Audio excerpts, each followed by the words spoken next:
बिस्मिल्लाहिर्रहमानिर्रहीम अस्सलाम वालेकुम स्टूडेंट्स और window to world history class 7 chapter number 4 और साफेविड एंड ओथमान। आज हमारा रहेगा पेज नंबर 44 और स्टूडेंट्स पेज 44 को अगर आप ये वीडियो आज नई देख रहे हैं तो इससे पहले जो हमने पेज 44 पे पेज 43 पे सॉरी हमने कवर किया है उससे रिलेटेड हम कुछ रिवीजन कर लेते हैं। आप सबको बेहतर पता है, मैं जस्ट क्वेश्चन करूंगा, होपफुली आपको उनका आंसर आएगा। अगर नहीं आता है तो आपने बुक को रीड करना है। आपको ये पता होना चाहिए कि what was the Safavid empire, right. हमें एग्जामिनेशन पॉइंट ऑफ व्यू से भी स्टडी को लेकर के चलना है। अच्छा, नेक्स्ट हमें ये पता होना चाहिए कि who founded the Safavid empire, right. Next हमें ये होना चाहिए है कि what was the capital of the Safavid empire. इसके साथ साथ मैं आपको थोड़ा सा हाईलाइट कर लूं कि ये जो लास्ट में हमारे पास 2 से 3 लाइनें हैं, Shah Ismail was the founder of the Safavid empire. इन 3 लाइनों को मस्ट कर ले, इनको हर सूरत में आपने प्रिपेयर करना है, इग्नोर नहीं करना है। आपसे रिक्वेस्ट है कि इनको हमेशा याद रखें। He proclaimed himself a Shah of Tabriz in 1501, यानी शाह ऑफ तब्रेज का जो खिताब है वो कब लिया? शाह इस्माइल ने 1501 में। और 1503 के अंदर इसने शिराज को कंकर किया है, 1507 में बगदाद को किया है एंड 1508 में हिरात को किया है। ये डाइट, इसकी डेथ होती है 1524 में, राइट। ये हमें बहुत अच्छे से प्रिपेयर होना चाहिए है। अब हम आते हैं आज के वीडियो के रीडिंग टॉपिक की तरफ। तो शाह तहास्म वन जो है ये रूल्ड करते हैं पर्शिया पे। ऑब्वियसली ये डायनेसिटी, ये एम्पायर थी ही पर्शिया में, वाज मोर देन 50 ईयर्स, यानी ये तकरीबन कोई 50 साल इन्होंने जो साफेविड एम्पायर है इस पे इन्होंने रूल किया है। The empire faced constant threat of attack, यानी लगातार, कांस्टेंट कहते हैं लगातार, मुसलसल, मुसलसल थ्रेट ऑफ अटैक, यानी ऐसे खतरात जिनसे कोई हमला करता हो, यानी हर वक्त डरे सहमे रहना कि पता नहीं इस तरफ से अटैक हो जाएगा, पता नहीं इस तरफ से हमला हो जाएगा, पता, ये है थ्रेट ऑफ अटैक फ्रॉम ओथमान्स। अच्छा, हम इससे पेज नंबर 43 पे ये रीड कर चुके हैं कि ओथमान जो एम्पायर है इनके साथ इनकी क्या बनती थी, कोई अच्छे हालात नहीं बनते थे, सही है। जबकि जो मुगल एम्पायर थी उनके साथ इनकी अच्छी फ्रेंडशिप थी, अच्छे हालात थे, सही। और वो हमने रीड भी किया कि शाह तहास्म वन के टाइम पे ये इंफॉर्मेशन और प्रॉम्प्ट में हम रीड भी कर सकेंगे कि इंपीरियर हुमायूं जो है उनको किस तरीके से इन्होंने असाइलम दिया, और इवन असाइलम दिया बल्कि उनको सपोर्ट भी किया, Ottomans and the resolve the matters. और क्या है कि इनके हमेशा जो है वो थ्रेट्स रहते थे। सो तहाज़्म वन का जो एक हम ये कह सकते हैं कि इनकी अचीवमेंट में, सबसे पहले हमें अचीवमेंट में एक अचीवमेंट ये भी आ सकती है कि इन्होंने अपने जो रेवलरी है, जो ओथमान एम्पायर है उनके साथ अपने कुछ मैटर्स को रिजॉल्व किया है। Shah Tahmasp made a peace treaty with the Ottoman in 1555 में, यानी 1555 के अंदर शाह तहास्म ने ओथमान्स के साथ एक अमन का मुआहदा किया, सही। ये इनकी अचीवमेंट में भी आ जाएगा। जब हमें क्वेश्चन आएगा ना what was the Shah Tahmasp achievement, तो हम उसमें ये लिख सकते हैं कि Shah Tahmasp achievement are included that the defending the empire against the Ottoman empire. ये हमने यहाँ पे रीड कर लिया है। इसके साथ साथ हम क्या कर सकते हैं कि इन्होंने इनकरेज किया आर्किटेक्ट को, इन्होंने इनकरेज किया लिटरेचर को, तो ये हम साथ ही साथ रीड कर लेंगे। He was the great patron of the art and literature. अब ये पैट्रॉन क्या होता है? ये एक ऐसे, आप कहें कि ऐसा शख्स जो सपोर्ट करता हो किसी शख्स को, किसी ऑर्गेनाइजेशन को या किसी रीजन को, फाइनेंशियली सपोर्ट करता हो, इथिकली सपोर्ट करता हो कि ये प्रमोट हो सके। He was the great patron, यानी ये एक बहुत बड़ा सपोर्टर था of art and literature. He promoted the rug industry. रग इंडस्ट्री कहते हैं कालीन बनाने की, ये जैसे हम देख रहे हैं ना गलीचा, कालीन बनाने का। तो ये इन्होंने बेसिकली ये जो इंडस्ट्री है, रग इंडस्ट्री, इसे बहुत इसे प्रमोट किया ऑन अ नेशनल स्केल। अब ये नेशनल स्केल क्या होता है मेरे भाई? ये नेशनल स्केल होता है जो उसका इलाका है, जो उसका रीजन है, जहाँ पे उसकी आप कहें कि जहाँ पे गवर्नमेंट है, जहाँ पे उनकी बाउंड्रीज हैं, तो नेशनल स्केल पे इसे प्रमोट किया पूरे मुल्क के अंदर, पूरी कंट्री में, अपने पूरे उसमें।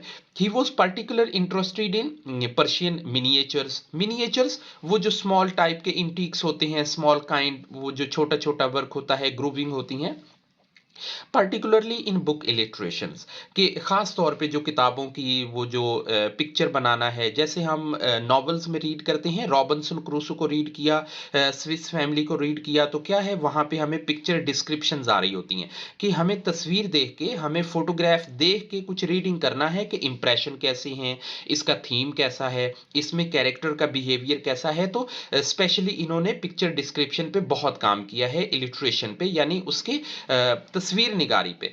हिज फादर कमीशनड शाहनामा इतिहास में in the book of Kings, यानी बुक ऑफ किंग्स जो है ना वो भी की है। नाउ हम इससे रिलेटेड नेक्स्ट रीड करते हैं अब अपना शाह अब्बास 1571 से लेके और 1629 तक इनका पीरियड रहा है। तो the reign of the Shah Abbas one is the commonly considered the highest of the Safavid empire in the Iran as empire, कि इनको ईरान में यानी साफेविड एम्पायर में आप कहें कि ये सबसे हाईएस्ट पीक पे रहे हैं। अब देखें, हम इनका थोड़ा सा कंपैरिजन भी कर लेंगे कि किस तरह से इनको ये पीक मिला है, किस तरह से इन्होंने अपने आप को हाइट पे लेके आए हैं, तो ये भी हम रीड कर लेंगे, ठीक है। अच्छा, he regained the lost of territories. अच्छा, जो शाह तहास्म वन का जो पीरियड रहा, वहां पे उनको थ्रेट्स रहे, वहां पे उन्होंने ट्रीटी किया, वहां पे उन्होंने थोड़े अंदरूनी मसाइल को कवर किया है, बट इन्होंने थोड़ा सा फ्रंट फुट पे आके इन्होंने लीड किया है।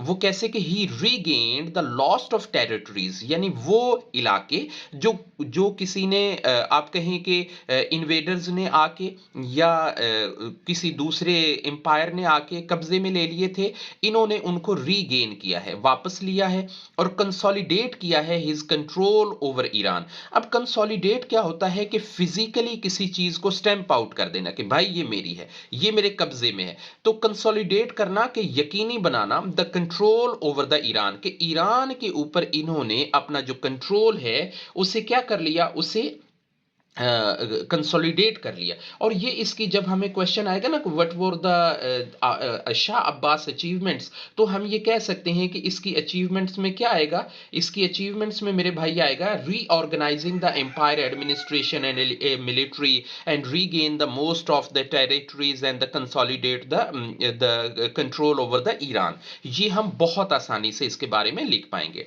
He made Isfahan the capital of empire and made it one of the most beautiful cities of the world, कि इन्होंने नंबर एक इस्फहान को अपना कैपिटल बनाया है, नंबर दो उसे मोस्ट ब्यूटीफुल सिटी और एट दैट टाइम, यानी उस टाइम के हिसाब में बहुत अच्छे से उसे ब्यूटीफुल किया है। ट्रेड, टेक्सटाइल को, ये तो हमने शाह तहास्म पे भी रीड किया कि उन्होंने टेक्सटाइल, अब टेक्सटाइल का वर्ड यूज किया है, वहां पे हमें रग इंडस्ट्री का यूज हुआ है।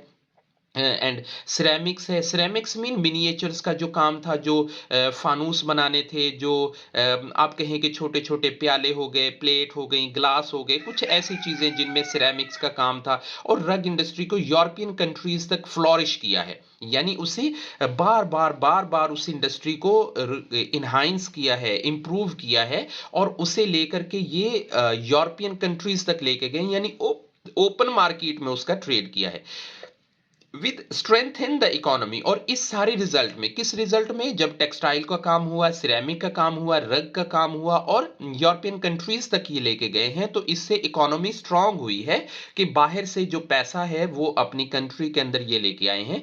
इस वजह से हम कहते हैं कि इसका जो टाइम है ये बहुत इंपॉर्टेंट रहा है, ये मोस्ट पावरफुल रहा है, कि नंबर एक कि इन्होंने टेरिटरीज को अंडर कंट्रोल किया। इन्होंने अपने फिजिकली तौर पे कंसोलिडेट किया अपनी हुक्मरानी को और साथ ही साथ प्रमोट किया है, इकोनॉमिकली अपने आप को स्ट्रांग किया। He was the great pattern of painting and book and printing. देखें, पैट्रन का एज यूजुअल हम पहले जान चुके हैं कि अगर कोई शख्स या कहें कि जो फिजिकली तौर पे सपोर्ट करता हो पैसों से, इखलाकियात से, या इथिकली या फिजिकली या फाइनेंशियली किसी इदारे को, किसी शख्स को, किसी ऑर्गेनाइजेशन को, तो उसे हम कहेंगे कि he was a great patron, कि ये ना से इस काम को प्रमोट करने के लिए ये पैसे भी खर्च करते थे और उसकी उसकी सरपरस्ती भी करते थे। He was the great patron of the painting and book printing. He improved the communication network, his empire. Communication network जो होता है राब्ते का, राब्ता मतलब एक सिटी से दूसरे शहर का, एक एक इलाके से दूसरे इलाके का, वो कैसे किया? बिल्ड ब्रिजेस किए, यानी कुछ नदियां, कुछ दरिया, कुछ इलाके जहां से ब्रिज तैयार किए गए। और कारवान सराय, अब ये कारवान सराय बेटा क्या होता है? ये एक रोड साइड इन होता है। इन होता है जहां पे लोग रहते हैं, जहां पे लोग सफर करते हैं, और यहाँ पे क्या प्रोवाइड किया जाता है? वाटर प्रोवाइड किया जाता है, फूड प्रोवाइड की जाती थी और शेल्टर प्रोवाइड किया जाता था। कारवानसराय जैसे हम होटल का कंसेप्ट नहीं लेते, हम मरी या डिफरेंट एरियाज में जाएं और कहीं पे हमें जाके कहीं हमें स्टे करना हो, हम अपने घर से दूर जाके जब रहें, तो जाहिर है उस टाइम पे सर्विसेज ऐसी नहीं थी कि बंदा इस्लामाबाद से मूव हो और लाहौर एक ही दिन में 4 घंटे में आ जाए। तब तो ये मीलों का सफर था और बहुत दिन लगते थे, तो जाहिर है थकावट हो जाती थी। जैसे सराय आलमगीर है, ये एक नाम है हमारे पास एक सिटी का, तो वहां पे क्या सराय बनी हुई थी, तो उसी के नाम को लेकर के आगे एक सिटी बन गया। इसी तरह से ये कारवान सराय बनी थी। अब कारवान क्या होता है? एक मिलिट्री ट्रूप कह सकते हैं, या एक कहें एक ऐसा डेलीगेशन, एक ऐसा वफ्द जो फाइनेंशियली तौर पे तिजारत के लिए आ रहा हो, या कारवान कोई भी हो सकता है।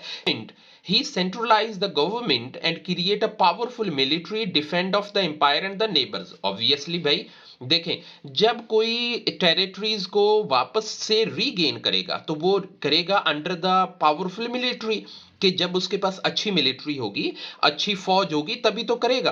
तो इसी के साथ में चलते हुए हम यहाँ पे ये वर्ड्स भी यूज कर सकते हैं कि क्या है कि इसके पास अच्छी मिलिट्री, पावरफुल मिलिट्री थी। He defend the empire of the neighbours, कि यहाँ पे तो जो शाह तहास्म वन है उनके टाइम पे क्या मिल रहा था? वहां पे हमें थ्रेट्स ऑफ अटैक मिल रहे थे, वहां पे वो सुलह सफाई कर रहे थे, लेकिन यहाँ पे उन्होंने नेबर्स के साथ डिफेंड किया है। Reign is known as justice, यानी इसका जो दौरे इख्तदार है वो जाना गया इंसाफ के तौर पे, रिलीजियस टॉलरेंस के हिसाब से, and diplomatic relation with others. Diplomatic relations क्या है? डिप्लोमेटिक रिलेशंस हैं कि Shah Abbas one establish a diplomatic and trade relation with the European countries. अभी हमने रीड किया ना कि यूरोपियन कंट्रीज के साथ इन्होंने अपने ताल्लुकात बनाए, including the England and the Netherlands के उन इलाकों के साथ भी इन्होंने अपने हालात को बेहतर बनाया।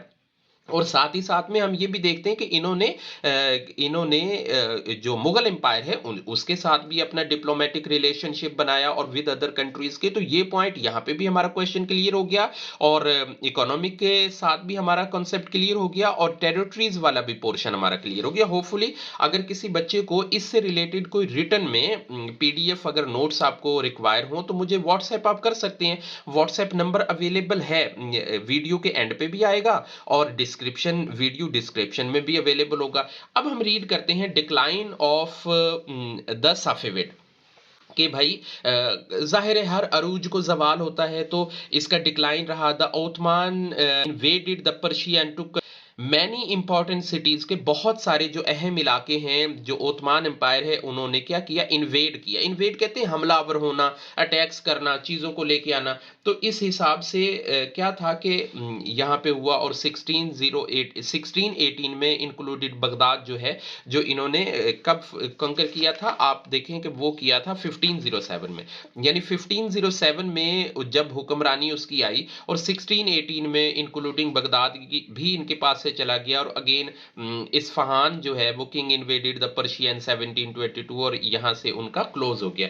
अब हम कुछ कर लेते हैं शाह तहास्म और इनका कंपैरिजन कर लेते हैं थोड़ा सा। कंपैरिजन कैसे? इन दोनों ने प्रमोट किया है रिलीजियस एक्टिविटीज को, दोनों ने रीऑर्गेनाइज किया है एम्पायर को, एडमिनिस्ट्रेशन को प्रमोट किया है, ट्रेड को, कॉमर्स को, और साथ ही साथ इन्होंने लिटरेचर को प्रमोट किया, साथ ही साथ इन्होंने, और इस तरह से हमारा अल्हम्दुलिल्लाह ये टॉपिक कंप्लीट हो गया है। नेक्स्ट वीडियो में इंशाल्लाह हम ओथमान एम्पायर को रीड करेंगे। और वीडियो कैसी लगी है, लाइक शेयर और कमेंट लाजमी कीजिएगा, इससे हमें क्या है मोटिवेशन मिल रहा होता है। अपना ख्याल रखिएगा। अल्लाह हाफिज़।